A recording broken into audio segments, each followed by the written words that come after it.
Hello, everybody. My name is John Casbaro. I'm president for Learning for Success. And today we're interviewing Broward County Commissioner Barbara Sharief. It's a part of our series called Learning from Success. And the idea of these interviews is for all of us to learn from people's success. How did they get there? What were the challenges that they faced in their lives and how did they overcome them? And what can we do? How can we create a success for our own lives? So welcome, Commissioner Sharief. It's an honor to be with you this afternoon. Thank you so much for joining us. Thank you for having me. Okay, how about if we start out, Commissioner, with what was your career path? How did you get to where you are from where you were? Oh, wow. So I am a doctor of nursing practice and an advanced practice registered nurse here in Florida. And I own a home health care company, and it's called South Florida Pediatric Home Care. And what we do is we take care of ventilator dependent children. So my specialty is in critical care. I have been in the nursing profession for just over 28 years. And what I enjoy most about it is the fact that it's diverse and it allowed me the opportunity to enter politics. And my career path has been, one of just determination. I've been a nurse at the bedside. I was working in the intensive care unit, and I worked in organ transplantation, and then I worked in home health care, and I got into administration in home health care, and that's really how I started my business and my company. And so today I'm serving two counties, Dade and Broward, and I'm able to serve as the county commissioner for District 8.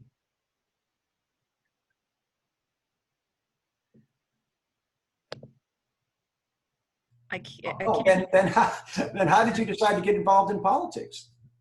So those were my neighbors. So I have always been a advocate for the community. I was very outspoken in my neighborhood during the time that Hurricane Wilma hit, and really helped my neighbors with getting their roofs replaced and to file some claims against insurance companies for not taking care of their responsibilities. And one of my neighbors, after I finished that, said to me, Barbara, you've always worked really hard in the neighborhood and you should run for office. I thought, I've never thought about running for political office. I really didn't know where to start, but I decided to take my first step into politics in 2005 and ran for office, lost by 1,500 votes countywide, went back again, lost by 13 votes. 13. Yes, and then I finally won, and I won a seat in the city of Miramar. I served there for 2 years, and then the seat that I originally ran for, which is the seat I hold today, came open and I won. And so I've been serving the county now for a little over 10 years. Wow. So what challenges did you face along the way and how have you overcome them? So I think the biggest challenges that women in general, African-American women like myself, face is that many times we are in a male-dominated profession or male-dominated industry. So I serve in healthcare, which is a very male-dominated at the administrative level.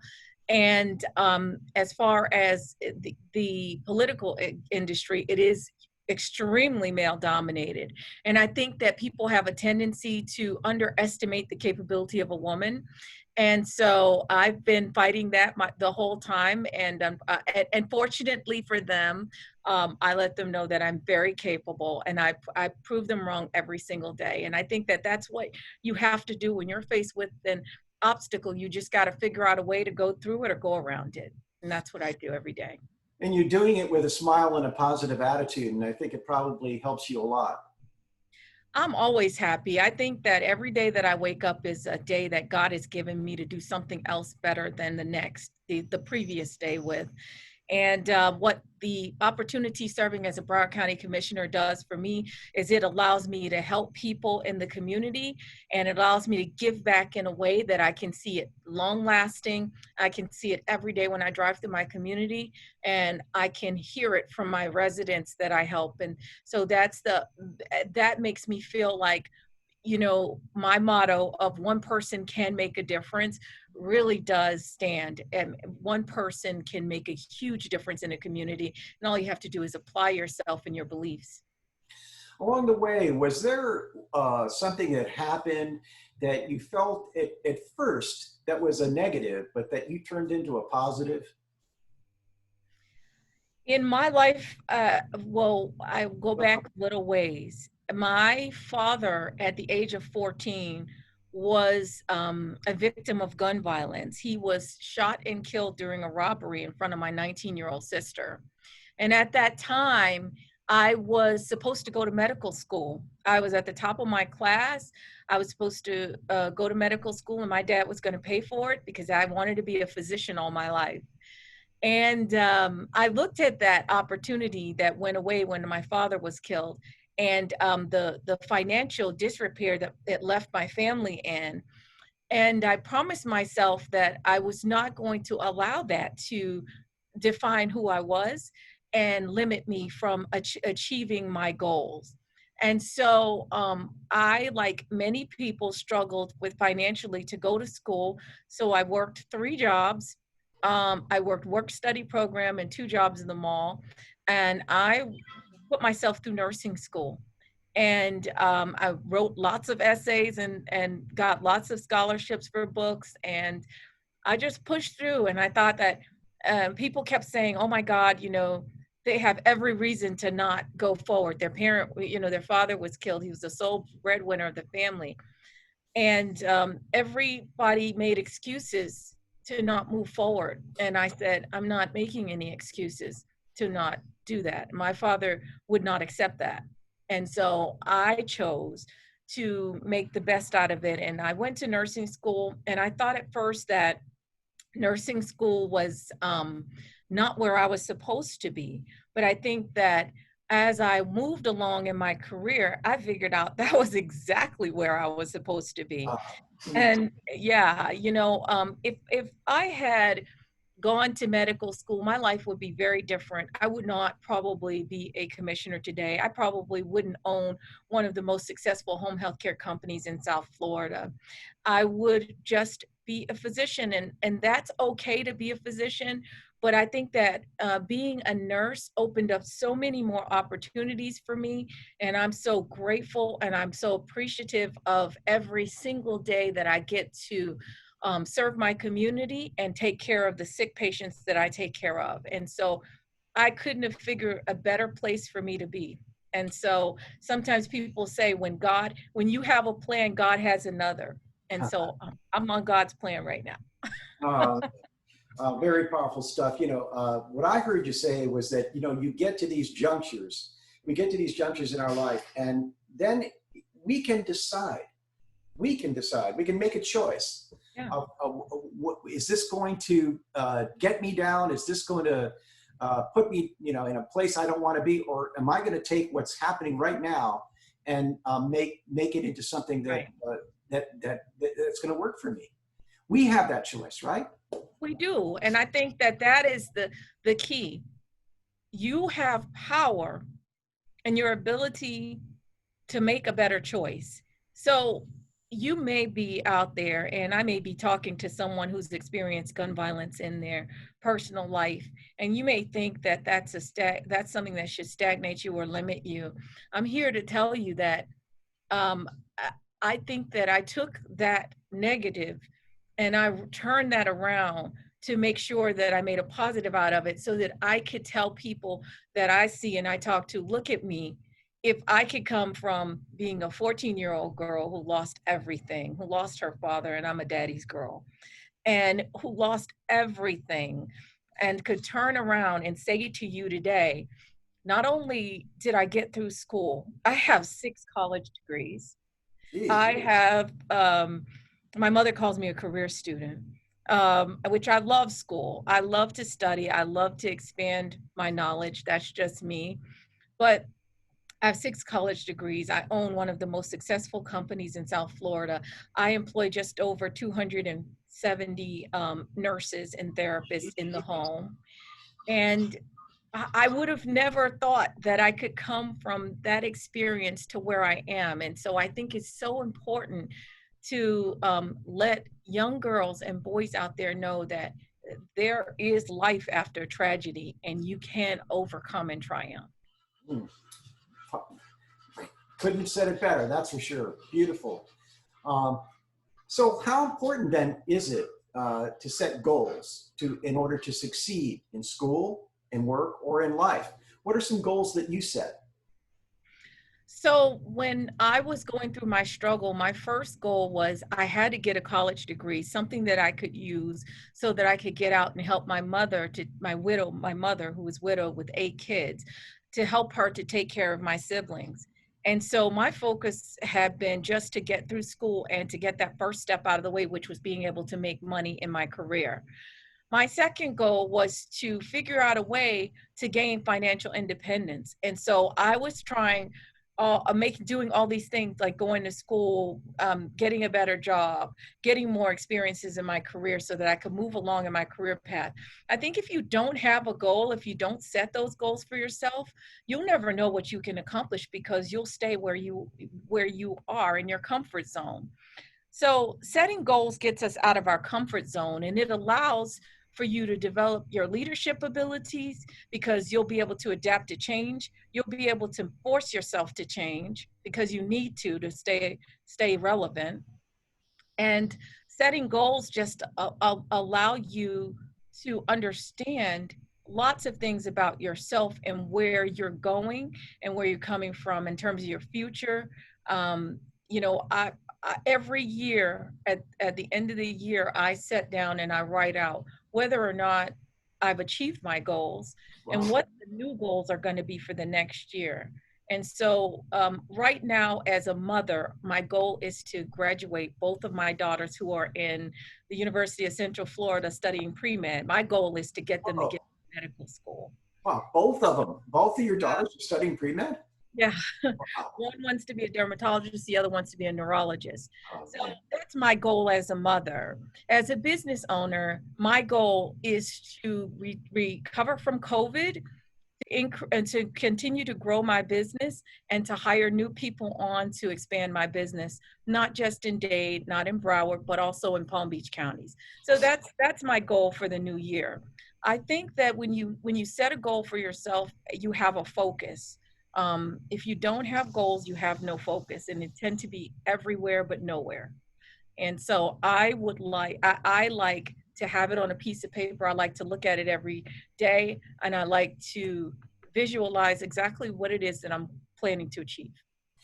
Do you find that when you set goals that it sort of helps you that attract to you the things that are going to help accomplish those, that the universe will support that? I don't know if I'm getting too esoteric here, but I actually believe that. I believe that when you put out that positive energy, when you put out those positive vibes and you claim things, that they do come to you. I'm claiming success in my congressional race. I'm claiming success in my political career, and I'm claiming success in my business. I'm claiming it as a mother. I'm claiming that my daughters will graduate from medical school and they will be whatever they want to be.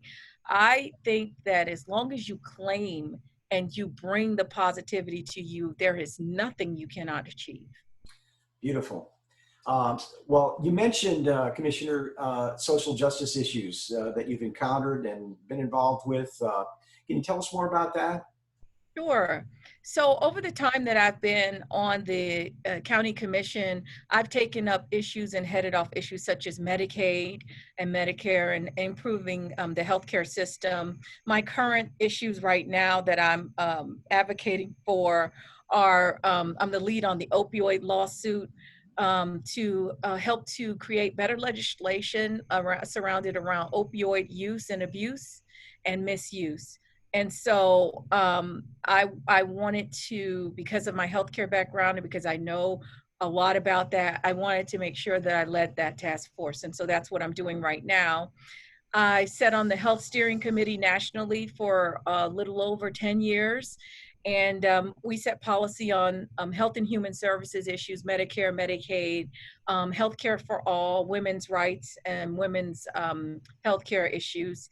And then the final thing that I've been really advocating for is victims of gun violence and how to make proper gun legislation so that people understand that there's a certain responsibility that comes with owning a weapon, and also that there's a certain responsibility that we have to have when we sell weapons within our community, to making sure that we are not giving those weapons to people that are going to hurt others. Are you looking at locally passed laws, state laws, or both? So we have tried to pass local laws, but we've been preempted by the state and the federal government on those. Particularly when I served as mayor on my second term for Broward County, we experienced a shooting at our airport.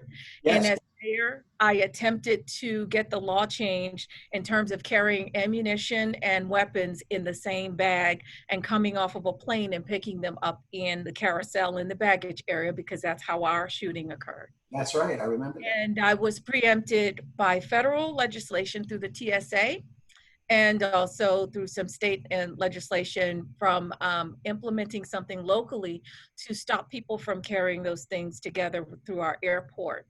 And so now what we have been forced to do as a result of that is to put more security, more police presence in place at our airports, and to watch those things more carefully. And so we're doing what we can to be proactive in preventing another airport shooting. But because the federal government will not change the guidelines throughout the United States, we are forced to work within what they've set for us. And that's part of the reason why I decided that I'm going to get off the fence locally, and I'm going to try to take my positions nationally, and I'm going to try to fight for people better on a national level. Boy, let's hope you succeed with that. We really need something to happen before too much else happens with violence and chaos. So congratulations for that, taking that stance and bringing it forward. Thank you. So because this video a lot is aimed at our young people, we want to bring you back to that thought and ask you this question: what is your message to our young people about their hopes and dreams? How can they achieve them, and what are the possibilities regarding their potential? So I'm going to say to all the young people out there, you know, you will run across people in your life that tell you that you cannot do something. I have run across that not just in as a young adult, ages 14, 15, 16. I've run across that as an adult at age 49 years old. People will tell you what you cannot do, and they will mentally box you into what their perception of you is and what their standard of you should be. I do not accept limitations, and I want you to know that you should not accept limitations. Do not limit yourself based on someone else's ideology. You can do whatever it is you set your mind out to do. And the word that you should take away is that you are capable of achieving any success in life that you set out to achieve. Focus on your goals. Remember that you'll have naysayers along the way. And your focus is to just improve yourself and to focus on what it is you want to do. And the rest of them, when you focus it and you accomplish it, they'll just be standing on the side watching you. And that's where they need to be. Take people out of your focus that are not supporting you and lifting you up. Every single day, it should be your goal to lift someone else up, because when you lift other people up around you, that means that you're lifting yourself up as well. Never be envious or jealous of what someone else has, because you don't know what it took to get there. Always focus on your dreams and they will happen. And just be positive, and be positive to other people, and be nice. It doesn't cost us anything to be positive and nice. And it won't hurt you to lift someone else up and compliment them on their achievements, because they'll be there to compliment you on yours. Oh boy, powerful advice. How about if we finish with this? What are the 2 or 3 most important things that our young people should think about right now and in school going forward that will help them develop their plan to succeed in life? So first of all, I think that there are kids out there that have great talents, and those may be in unconventional areas. We focus a lot on STEM, science, technology, engineering, and mathematics. But there are kids out there that have amazing, incredible talent in the arts and in music. And what I would like to do is just to say that whatever it is that you're good at, you can focus on that and you can make a career out of that. You don't have to be the math whiz kid to be successful. You don't have to give up your dreams of singing in or in a choir or being on stage in Broadway, or being, you know, whatever it is you have in you that you feel like is something special. Focus on that and develop that. And I think that, you know, once you focus on what makes you happy, then you can achieve success. I was always happy with helping people in medicine, taking care of sick people. That made me happy, and I'm successful because I'm doing something that I'm happy in doing. So my message to you would be, just do what makes you happy, focus on that, and pursue your political or your career dreams and your passions based on that. Wow. So many powerful bits of advice and inspiration from you today, Commissioner Barbara Sharief. We can't thank you enough for joining us for this segment. It's called Learning from Success. A truly successful person you are, and an inspiring one, and one that we have a lot that we can learn from. So thank you again for joining us today. And we hope that we can work with you more coming up in the future. Oh, absolutely. And thank you for having me. And again, be the best person that you can be. Focus on who you want to be, and just be good to yourself and others.